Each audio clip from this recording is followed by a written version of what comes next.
சம்மருக்காகவே வித்தியாசமா கொண்டு வந்திருக்காங்க.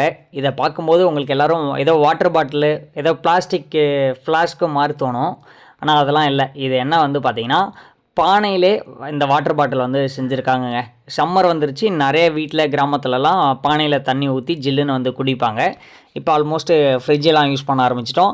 ஆனா இருந்தாலும் நெறைய கிராமத்துல பானையிலலாம் தண்ணி ஊத்தி குடிக்கிறாங்க. நீங்களும் சின்ன வயசுல பானையில தண்ணி குடிச்சிருக்கீங்களா என்னன்னு கமெண்ட்ல சொல்லுங்க. இப்போ இந்த சம்மருக்காகவே நாங்களும் ட்ரெண்டுக்கு வரோம்பா, நாங்களும் காலத்துக்கு ஏத்த மாரி மாறுறோம்னு சொல்லிட்டு பார்த்தீங்கன்னா, இந்த பானை செஞ்சு விக்கிறாங்க இல்லையா? அவங்க வந்து பார்த்தீங்கன்னா, இந்த சம்மருக்காக வாட்டர் பாட்டில் வந்து நாங்க வந்து இந்த மாரி பானை செட்டப்லேயே செய்றோம் அப்படின்ற மாரி செஞ்சிருக்காங்க.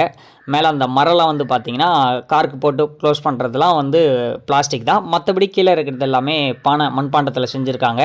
சம்மருக்கு நெறைய பேர் இத யூஸ் பண்ணிப்பீங்க. ஆனா இது வந்து கொஞ்சம் கையாள்றது கஷ்டம் தான். கஷ்டமா தான் இருக்கும். பட் ஆனா உடம்புக்கு சம்மருக்கு இதெல்லாம் பண்ணி தான் ஆவணும். நீங்களும் சின்ன வயசுல இந்த மாரி பானையிலலாம் தண்ணி ஊத்தி குடிச்சிருக்கீங்களா என்ன அப்படின்றதும் கமெண்ட்ல ஷேர் பண்ணிட்டு போங்க.